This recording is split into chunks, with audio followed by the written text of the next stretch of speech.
မင်္ဂလာပါဒီနေ့တင်ဆက်မှုလေးမှာကြိုဆိုပါရစေ ဒီနေ့ကျွန်တော်တို့ဆွေးနွေးမယ့်အကြောင်းအရာကတော့ electronic lock ရဲ့တွဲကောင်တရားလို့ပြောရမယ်555 timer IC ဆိုတဲ့ chip သေးသေးလေးကြောင်းပါမယ်ကျွန်တော်တို့စီရောင်းနေတဲ့ ချက်လက်တွေကဒီလက်သေးခွန်လောက်ပဲရှိတဲ့အရာလေးဟာတမိုင်းတလျောက်အယောင်ဆုံး integrated circuit ဆိုတဲ့ဂုံးဘုတ်ကိုပိုင်ဆိုင်ထားတယ် electronic ဝါသနာရှင်တွေရဲ့ toolbox ထဲမှာတော့ engineer တွေရဲ့ design တွေထဲမှာတော့မပါမဖြစ်တဲ့ component တစ်ခုပေါ့ဟုတ်ပါတယ် electronic လောကရဲ့ rock star လို့တောင်ပြောလို့ရမယ်ထင်တယ်ဒီထောင်ကကွန်မန်ဆက်တစ်ခုနေကြတဲ့ထွက်ခဲ့တာအခုဆိုနှစ်50ကျော်ပြီဒါပေမဲ့ဒီနေ့ထိသူ့ကိုကြော်နိုင်တဲ့သူမရှိသေးဘူးအဲ့ဒါကတော့555 timer IC ပါပဲ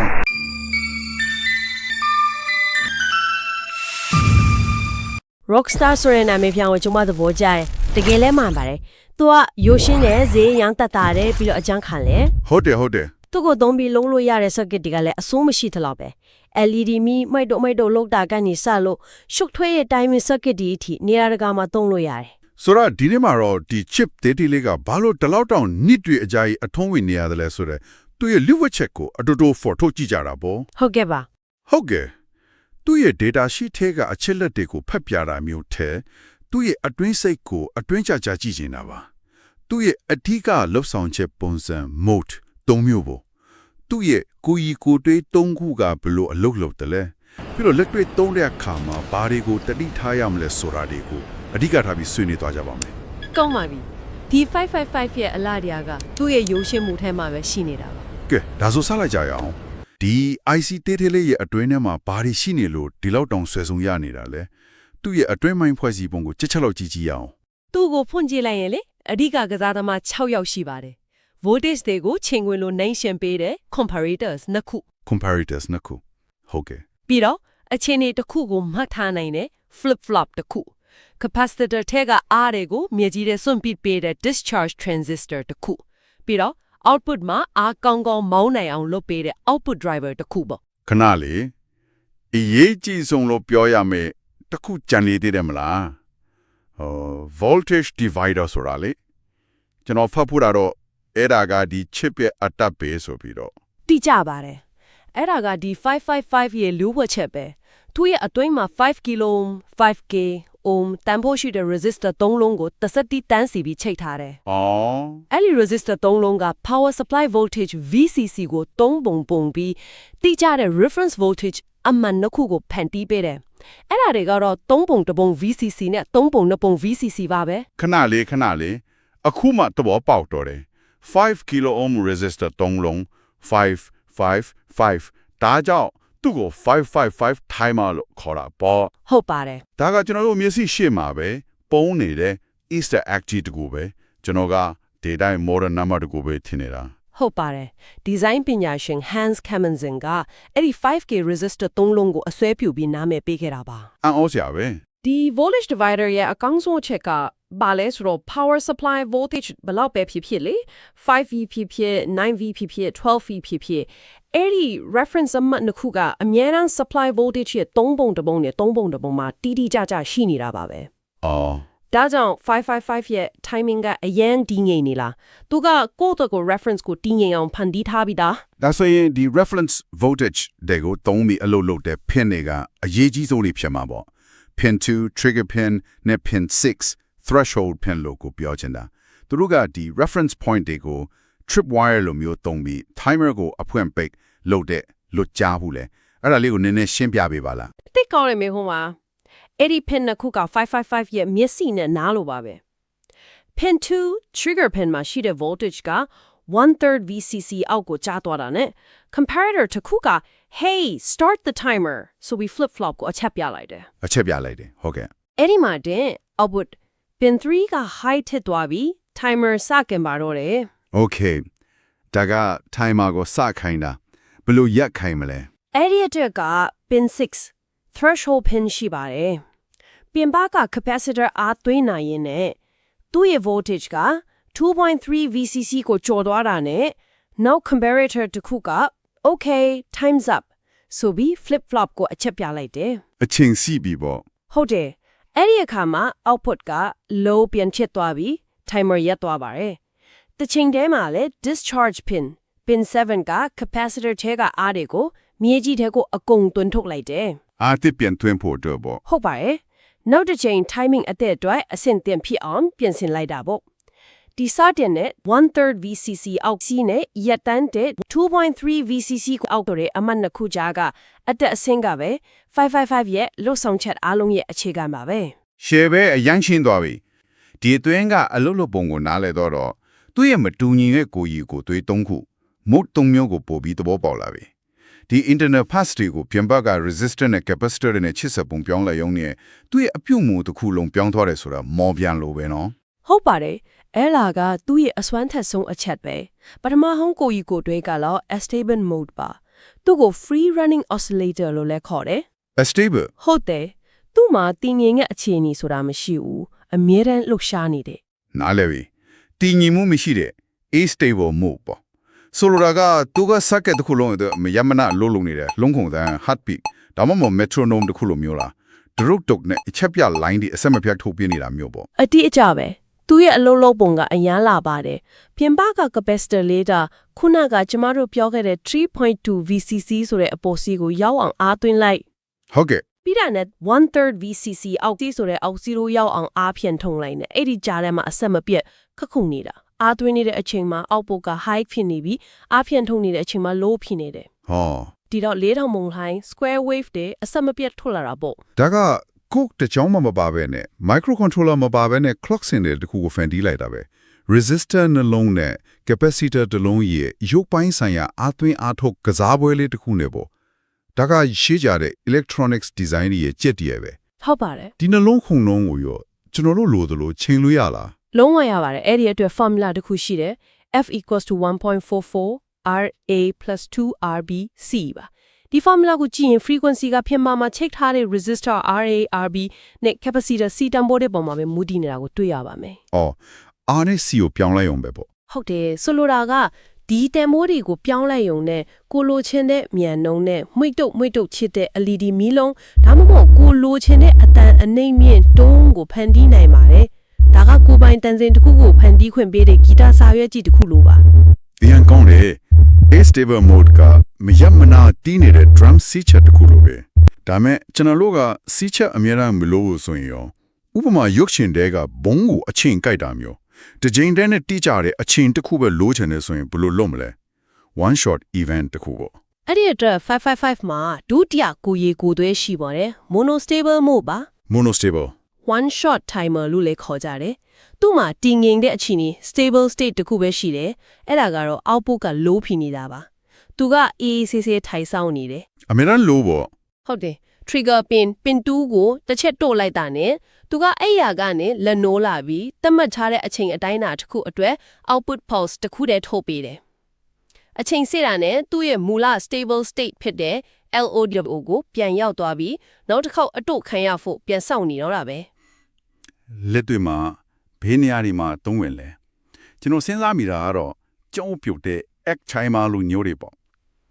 ဟုတ်ပါတယ်အသုံးအများဆုံးဥပမာတစ်ခုကတော့ခလုတ်တွေမတန့်ရှင်းတဲ့ signal တွေကိုရှင်းထုတ်ပေးတဲ့ debug circuit တွေမှာပါ debound circuit ကျမတို့ခလုတ်တစ်ခုကိုနှိပ်လိုက်တဲ့အခါစက်ပိုင်းဆိုင်ရာထိတွေ့မှုကြောင့် signal ကတစ်ချက်တည်းတန့်ရှင်းမဝင်သွားဘူးမီလီစက္ကန့်ပိုင်းအတွင်းမှာပဲအဖွင့်အပိတ်အကျဉ်ပေါင်းများစွာဖြစ်သွားတတ်တယ် တုံးခါသွားတာမျိုးပေါ့ အဲ့ဒါကို bouncing လို့ခေါ်တဲ့ဒီ monostable circuit ကအဲ့ဒီ signal အစုဝေထားကပထမဆုံး signal ကိုပဲယူပြီးတန်ရှင်းတရက်တဲ့ pulse တစ်ခုတည်းဖြစ်ပြောင်းလဲပေးလိုက်တယ် The 555 one-shot timer is an essential component for precise timing applications in ဒါက signal electronics. တွေကိုတန်ရှင်းပေးတဲ့ filter တစ်ခုလိုပဲပေါ့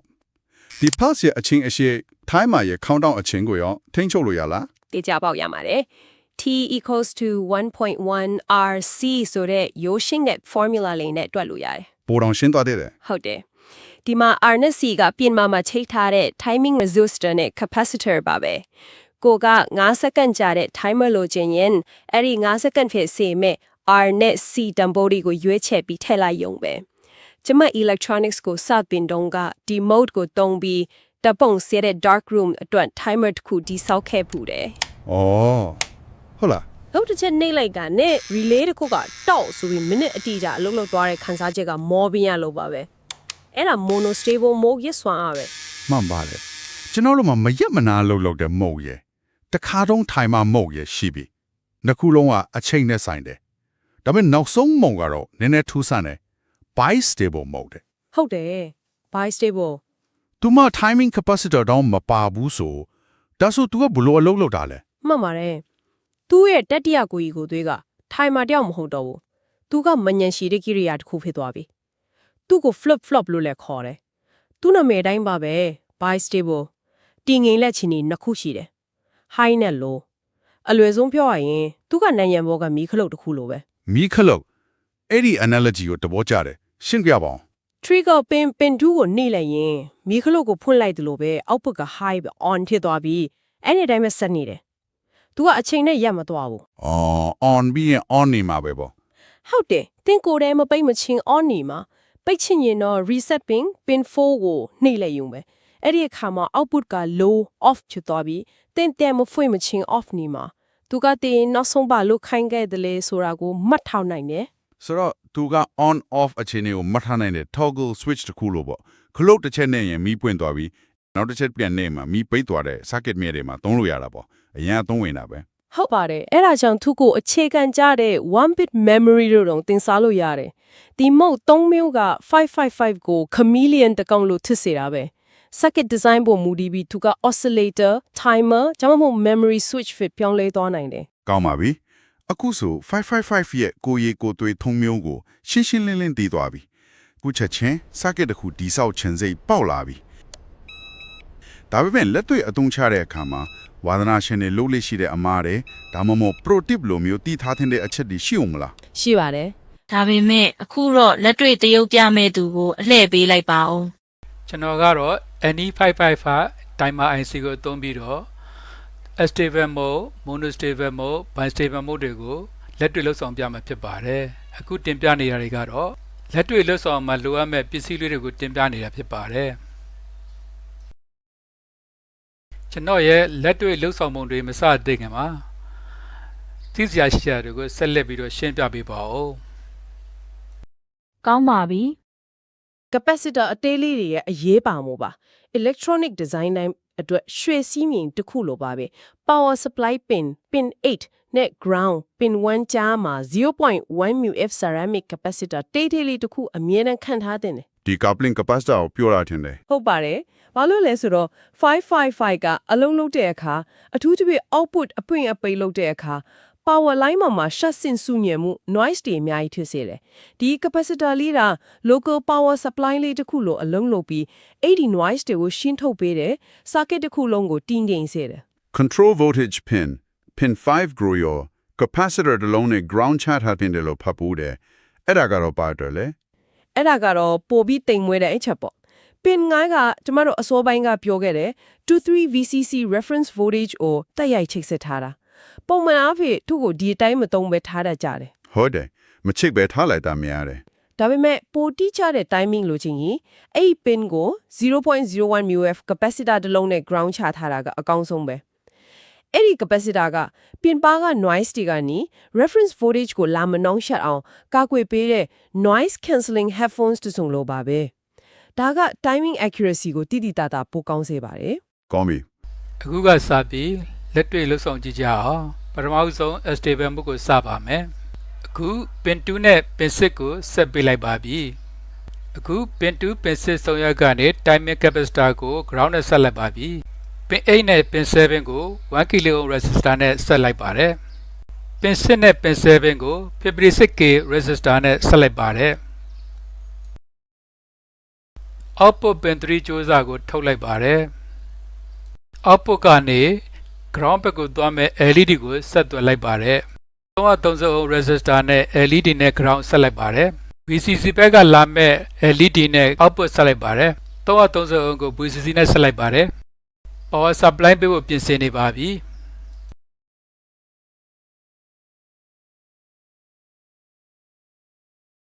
အခု power on လိုက်တဲ့အခါ stable multi vibrator running ဖြစ်နေပါပြီ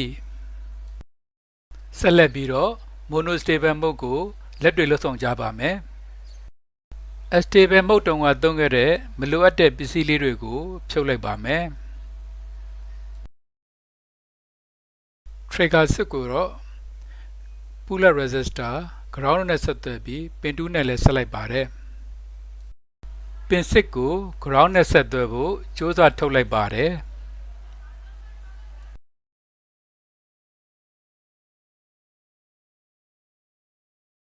ground နဲ့ pin 6ကြား timing capacitor ကြားခံဆက်လိုက်ပါတယ် pin 6နဲ့7ကို direct ဆက်လိုက်ပြီး pin 7နဲ့ pin 8ကြားမှာ 56K ကိုထည့်လိုက်ပါတယ်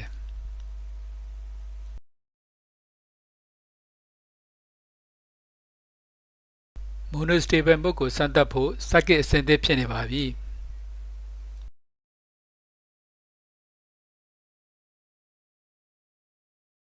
အခု power on လိုက်ပါပြီ trigger 6ကိုနှိပ်လိုက်ပါတယ် LED ကခဏလင်းပြီးပြန်မှိတ်သွားပါတယ်နောက်တစ်ချိန်ပြန်နှိပ်ကြည့်ပါတယ် timing တစ်ခုကြာလင်းပြီးတော့ LED ကပြန်မှိတ်သွားပါတယ်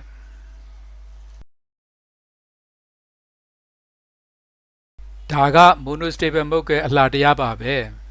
အခုဆက်လက်တင်ပြမှာကတော့ 555 timer ရဲ့နောက်ထပ်အလှတရားတစ်ခုဖြစ်တဲ့ bistable mode ဖြစ်ပါတယ်ဒီတစ်ခါမှာလည်းမလိုအပ်တဲ့ပစ္စည်းလေးတွေကိုထုတ်လိုက်ပါတယ် pin 6ကို ground direct ချလိုက်ပါတယ်မလိုအပ်တော့တဲ့ resistor တွေကိုဖြုတ်လိုက်ပါတယ်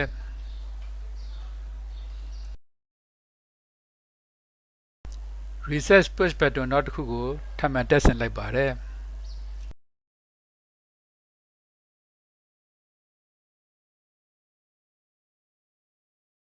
reset switch အတွက် pull up resistor ကိုဆက်သွယ်လိုက်ပါတယ်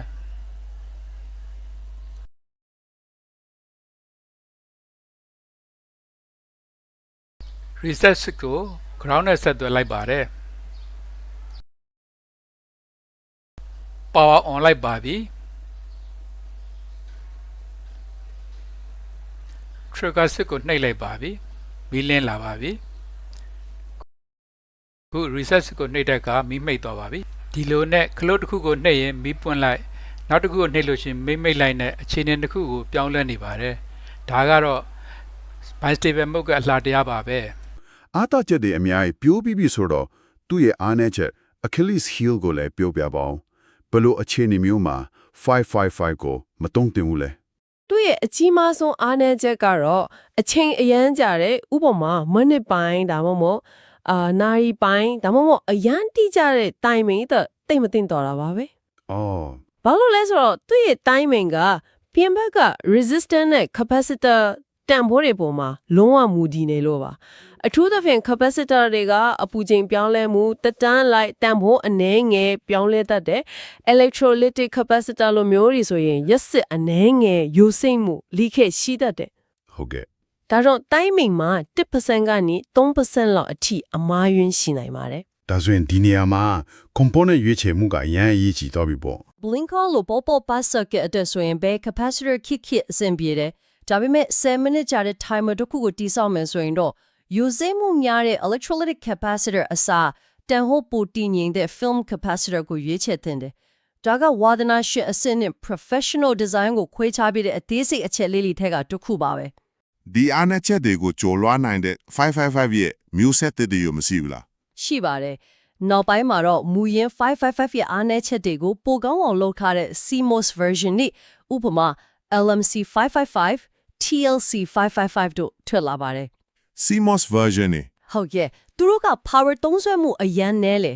မူရင်း555က MA ပမာဏသုံးစွဲချိန်မှာသူတို့က μA microamp ပမာဏလောက်ပဲသုံးစွဲတော့ battery နဲ့သုံးတဲ့ portable device တွေအတွက်အရန်သင့်တော်တယ်ပြီးတော့2 volt လို့ voltage နဲ့နဲလေးနဲ့တော့အလုံးလုံးနိုင်တာမို့ပိုပြီး flexible ဖြစ်ပါတယ် အရန်ပြည့်စုံတဲ့ဆွေးနွေးမှုပါနဲ့ဒီနေ့ပြောခဲ့တာတွေကိုပြန်ချုပ်ရရင်တော့555 timer IC ဆိုတာရိုးရိုးရှင်းရှင်း IC တခုမဟုတ်ပဲပြင်ပအဖွဲ့အစည်းတွေကိုပြောင်းလဲချိတ်ဆက်လိုက်ရုံနဲ့ oscillator timer memory device ဖြစ်ပြောင်းလဲတွားနိုင်တဲ့ဆွဲဆုံးရ building block တခုဖြစ်တယ်ဆိုတာပါပဲ ဟုတ်ပါတယ် သူ့ရဲ့အဓိကလျှို့ဝှက်ချက်ကတော့ 5K resistor တိုးလုံးနဲ့တိစောက်ထားတဲ့တည်ငြိမ်တဲ့ internal voltage reference ပါပဲရိုးရှင်းတဲ့အကြမ်းခံတဲ့ဈေးတက်တာတယ်အားကောင်းတယ် ဒါကြောင့်လည်းနားစီကြော်တဲ့အထိအောင်မြင်နေတော့မယ်ဒီနေ့ဆွေးနွေးမှုအတွက်ကျေးဇူးအများကြီးတင်ပါတယ် ကျွန်တော်ကလည်းကျေးဇူးအများကြီးတင်ပါတယ်နောက်ဗီဒီယိုတွေမှာပြန်တွေ့ကြတာပေါ့အဆင်ပြေကြပါစေ